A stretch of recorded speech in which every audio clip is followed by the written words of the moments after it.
The Telltale Heart by Edgar Allan Poe. True, nervous, very, very dreadfully nervous I had been, and am. But why will you say that I am mad? The disease had sharpened my senses, not destroyed, not dulled them. Above all was the sense of hearing acute. I heard all things in the heaven and in the earth. I heard many things in hell. How then am I mad? Hearken and observe how healthily, how calmly I can tell you the whole story. It is impossible to say how first the idea entered my brain, but once conceived it haunted me day and night. Object? There was none. Passion? There was none. I loved the old man. He had never wronged me. He had never given me insult. For his gold I had no desire. I think it was his eye. Yes, it was this. One of his eyes resembled that of a vulture, a pale blue eye with a film over it. Whenever it fell upon me, my blood ran cold. And so, by degrees, very gradually, I made up my mind to take the life of the old man and thus rid myself of the eye forever. Now this is the point. You fancy me mad. Madmen know nothing. But you should have seen me. You should have seen how wisely I proceeded. With what caution, with what foresight, with what dissimulation I went to work. I was never kinder to the old man than during the whole week before I killed him. And every night, about midnight, I turned the latch of his door and opened it. Oh, so gently. And then, when I made an opening sufficient for my head, I put in a dark lantern, all closed so that none of the light shone out. And then I thrust in my head. Oh, you would have laughed to see how cunningly I thrust it in. I moved slowly, very, very slowly, so that I might not disturb the old man's sleep. It took me an hour to place my whole head within the opening, so far as I could see him as he lay upon the bed. Would a madman have been so wise as this? And then, when my head was well in the room, I undid the lantern, cautiously, oh so cautiously, for the hinges creaked. I undid it, just so much that a single thin ray fell upon the vulture eye. And this I did for 7 long nights, every night, just at midnight. But I found the eye always closed, and so it was impossible to do the work, for it was not the old man who vexed me, but his evil eye. And every morning when the day broke, I went boldly into his chamber and spoke courageously to him, calling him by his name in a hearty tone, inquiring as to how he had passed the night. So you see, he would have been a very profound old man indeed to suspect that every night, just at 12, I looked in upon him while he slept. Upon the 8th night, I was more than usually cautious in opening the door. A watcher's minute hand moves more quickly than mine did. Never before that night had I felt the extent of my own powers, of my sagacity. I could scarcely contain my feelings of triumph. To think, there I was, opening the door, little by little. He not even to dream of my secret thoughts or deeds. I fairly chuckled at the idea, and perhaps he heard me, for he moved on the bed suddenly, as if startled. Now, you may think I drew back, but no, his room was black as pitch and thick with darkness, for the shutters were close-fastened through fear of robbers, and so I knew he could not see the opening of the door. And I kept pushing on it, steadily. I had my head in, and I was about to open the lantern when my thumb slipped upon the tin fastening, and the old man sprang up in bed, crying out, "Who's there?" I kept quite still and said nothing.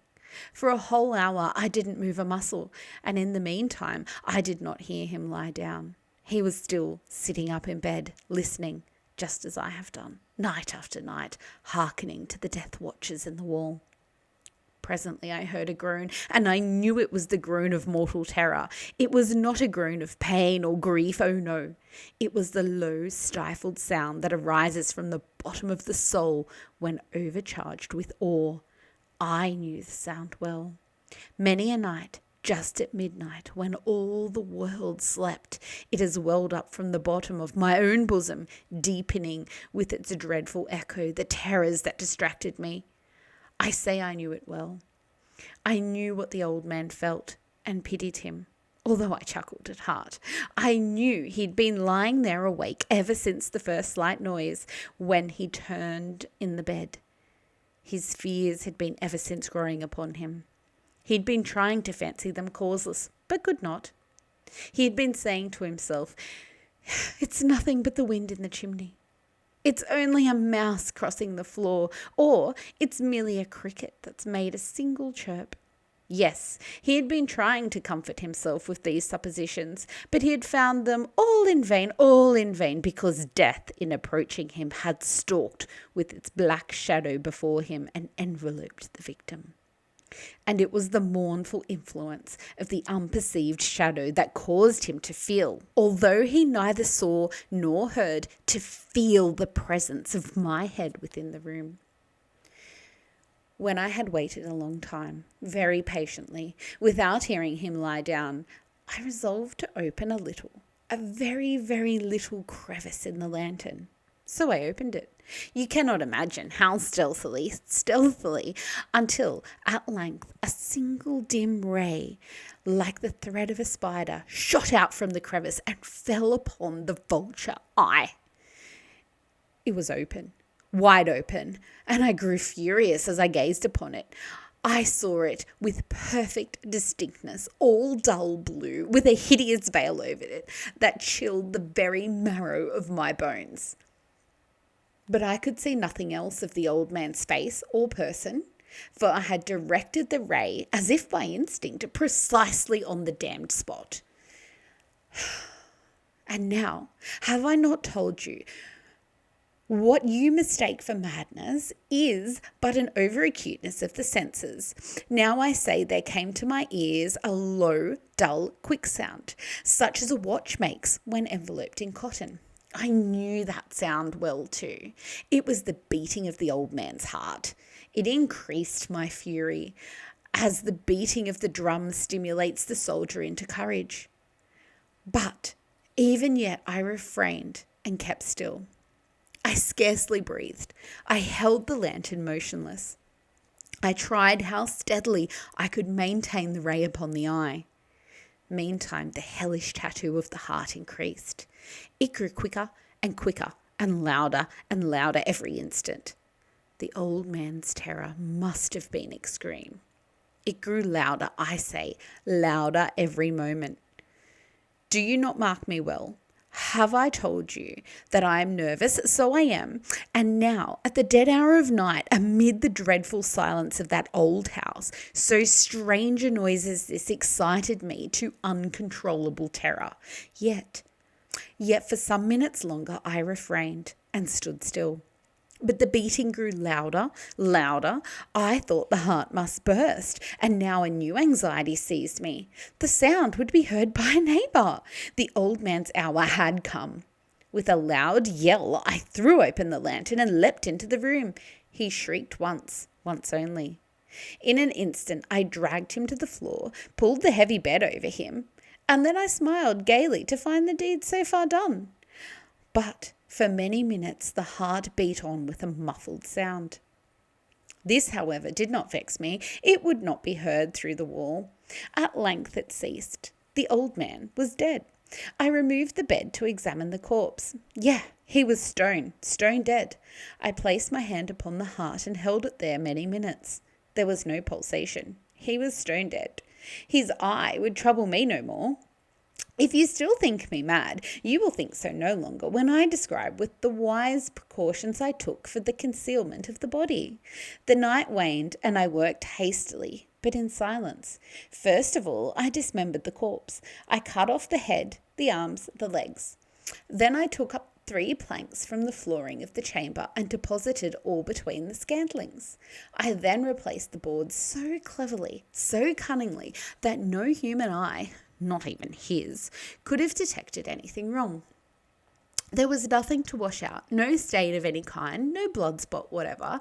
I had been too wary for that. A tub had caught all. When I had made an end of these labours, it was 4 o'clock, still dark as midnight. As the bell sounded the hour, there came a knocking at the street door. I went down to open it with a light heart, for what had I now to fear? There entered 3 men, who introduced themselves with perfect suavity as officers of the police. A shriek had been heard by the neighbour during the night. Suspicion of foul play had been aroused. Information had been lodged at the police office, and they, the officers, had been deputed to search the premises. I smiled, for what had I to fear? I bade the gentleman welcome. The shriek, I said, was my own in a dream. The old man, I mentioned, was absent in the country. I took my visitors all over the house. I bade them search well.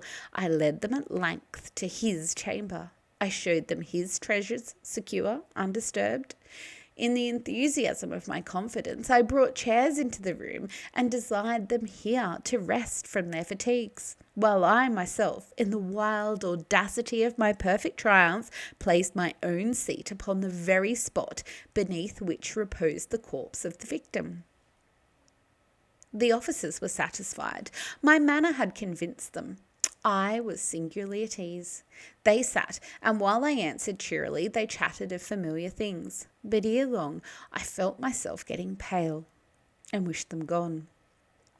My head ached, and I fancied a ringing in my ears, but still they sat, and still they chatted. The ringing became more distinct. It continued, and became even more distinct. I talked more freely to get rid of the feeling, but it continued, and gained definitiveness, until at length I found the noise was not within my ears. No doubt now I grew very pale, but I talked more fluently and with a heightened voice, yet the sound increased, and what could I do? It was a low, dull, quick sound, much as the sound a watch makes when enveloped in cotton. I gasped for breath, and yet the officers heard it not. I talked more quickly, more vehemently, but the noise steadily increased. I arose. I argued about trifles in a high key with violent gesticulations, but the noise steadily increased. Why would they not be gone? I paced the floor to and fro with heavy strides, as if excited to fury by the observations of the men. But the noise steadily increased. Oh God, what could I do? I foamed, I raved, I swore, I swung the chair upon which I had been sitting and grated it upon the boards. But the noise arose over all, continually increased. It grew louder, louder, and still the men chatted pleasantly and smiled. Was it possible they heard not? Almighty God, no, they heard, they suspected, they knew. They were simply making a mockery of my horror. This I thought, and this I think. But anything was better than this agony. Anything was more tolerable than this derision. I could bear those hypocritical smiles no longer.